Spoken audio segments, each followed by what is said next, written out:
Perkenalkan, saya Krisman Heriamsal, mahasiswa hubungan internasional. Senang sekali saya bisa menjadi bagian dari dialog kebangsaan menyongsong Oh, Ramadan. ternyata sospol lagi ini. Saya tadi sudah cancel yang sospol. maaf. Jadi yang sudah kadung ya udah terus. Silakan singkat aja nanti yang satu sebelah sini. Terus terang saya mahasiswa non muslim dan saya mendapat banyak sekali insight dari beberapa penafsiran dari ayat Al-Quran tadi.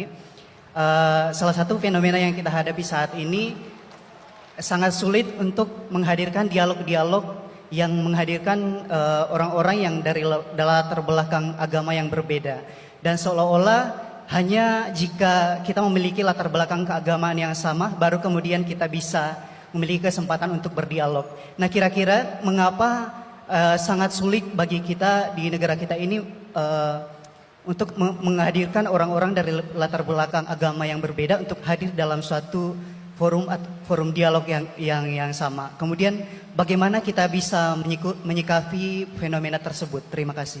Saya mengapresiasi pertanyaan dari mahasiswa non-muslim tadi. Sebetulnya ketika negara ini berdiri itu ya dialek semua antar umat beragama. Sehingga diputuskan yang penting itu berketuhanan. Maka yang ditolak oleh konstitusi kita adalah ateisme, komunisme. Saya membayangkan misalnya punya anak perempuan, diajak orang yang tidak beragama di tengah hutan misalnya, bunuh ya tidak takut Tuhan, merkosa tidak takut Tuhan, salah etika ya tidak takut Tuhan. Bandingkan kalau diajak yang beragama, pasti masih ada rambu-rambu, ada ini itu. Sehingga memang masalah betul ketika orang tidak berketuhanan itu. Jadi saya ingatkan Mas tadi, siapa tadi namanya? Yang non Irman saya. Yang non muslim tadi itu. Siapa? Namanya siapa? Siapa? Kurang jelas. Siapa namanya? Krisna. Krisman. Oke, namanya Krisman. Jadi Mas Krisman ya, kalau dibilang nggak pernah ada dialog dulu ketika negara ini berdiri, itu semua tokoh agama bersepakat. Termasuk saat itu ya ada Perindo, selain ada NU ada Perindo. Itu yang ditentang itu adalah ateisme. Karena kalau orang tidak bertuhan itu ngeri. Ngerinya itu ya tadi misalnya kita punya anak perempuan atau punya keluarga, diajak orang yang tidak beragama.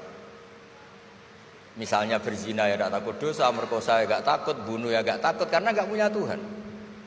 Mungkin takutnya sama polisi ya kalau ketahuan, kalau enggak. Tapi kalau orang bertuhan ini sistem kesalehannya, sistem kebaikannya ini berlipat-lipat. Takut hukuman Tuhan, takut sosial, takut ini itulah, sehingga kita bersepakat berketuhanan. Lalu kedua, ada beberapa kejadian nyata. Di beberapa negara yang fahamnya itu tidak bertuhan, itu bekas kondom atau bekas apa dipakai lagi, didaur ulang. Bahkan tinja yang bisa dikelola jadi bahan makanan. Kalau yang beragama tidak, termasuk mungkin di ilmu medis ini tidak wilayah saya tapi saya cerita, mungkin masalah-masalah kayak ya apa hal-hal yang menurut kita dilarang, menurut agama mereka enteng saja. Misalnya bikin cadangan-cadangan organ tubuh dan sebagainya. Kalau beragama itu masih enak, aturannya jelas. Kalau nggak beragama itu repot. Sehingga saya cerita sedikit lagi-lagi karena kadung dipuji ahli Quran Pak Kures sama saya. Saya cerita. Dulu ketika Rasulullah itu sugeng masih hidup, itu ada kekuatan politik. Satu Romawi bertuhan, yang satu Persia tidak bertuhan, tidak berkitab suci. Ketika Romawi kalah, itu Rasulullah itu susahnya bukan main. Karena yang masih mentautkan diri dengan Tuhan, kalah sama yang sudah tidak bertuhan. Dan ketika akhirnya Persia yang kalah, yang menang Romawi, Nabi itu ikut senang. Karena yang bertuhan mengalahkan yang tidak bertuhan. Kenapa penting bertuhan? Karena bertuhan itu setidaknya punya aturan. Melakukan ini dosa, melakukan ini dosa. Empati sama fakir miskin itu ibadah. Semua agama pasti sama di tema-tema seperti itu. Sehingga berketuhanan ini penting sekali, kata Pak Kures tadi, berketuhanan itu luar biasa. Terus kedua, ini penting juga. Saya mohonnya, saya pernah juga disowani beberapa tokoh dari Mabes Polri. Saya sering bilang, Indonesia, utamanya pejabatnya harus terima kasih sama seluruh rakyat Indonesia. Karena itu aset yang sebenarnya Indonesia ya seluruh rakyat Indonesia. Saya cerita satu cerita, ini hadis sahih di Bukhari, nggak bisa dipertentangkan. Ini hadis sahih di Bukhari, di Muslim. Di antara yang diapresiasi Allah itu adalah potensi jahat kita tidak menjadi, tidak kita wujudkan. Kalau seluruh rakyat Indonesia, tidak usah seluruh, 1/4 kita ini maling semua. Itu negara miskin kok, karena biayai kita di penjara 2 tahun, 3 tahun. Separuh kita mentalnya membunuh, habis Indonesia. 1/4 saja, 1/3 saja, 1/8 saja punya mental killer, itu habis Indonesia. Ketika rakyat kita, ketika tetangga kita, masyarakat kita tidak melakukan kejahatan, itu ketertiban yang sejati.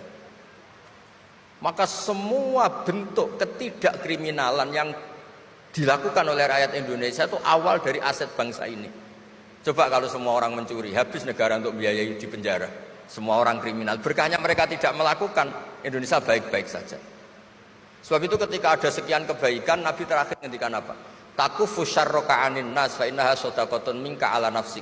Potensi jahat kamu jangan kamu lakukan, itu sudah menolong peradaban. Para gadis tetap gadis karena nggak diperkosa. Orang yang punya kambing satu tetap punya kambing satu karena nggak dicuri. Orang yang berkarir tidak terhenti karena karakternya nggak dibunuh, tidak dihujat, tidak dihentikan, tidak disetop oleh cibiran, oleh bulian. Maka di antara 7 orang yang dilindungi Allah, fi dzillihi yauma la dzilla illa dzilluh, itu Nabi hanya cerita orang yang nggak jadi. Di antara yang diceritakan Nabi dalam sebuah hadis, saya ini lelaki sejati, sangat mencintai sepupu saya, dan saya mau ngumpuli dia, tidak mau sampai saya kasih uang 100 dinar.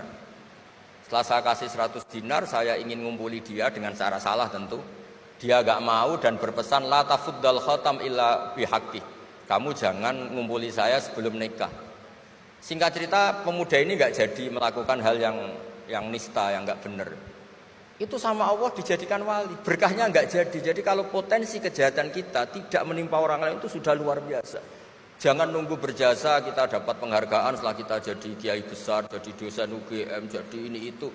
Semua masyarakat kita yang menahan potensi kejahatannya itu adalah aset sejati Indonesia. Karena sekali mereka berkejahatan, entah itu mencuri, merkosa, habis. Harapan kita sebagai bangsa habis.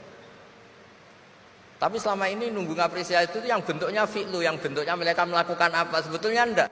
Tidak melakukan kejahatan itu sudah bagian dari kebaikan yang luar biasa.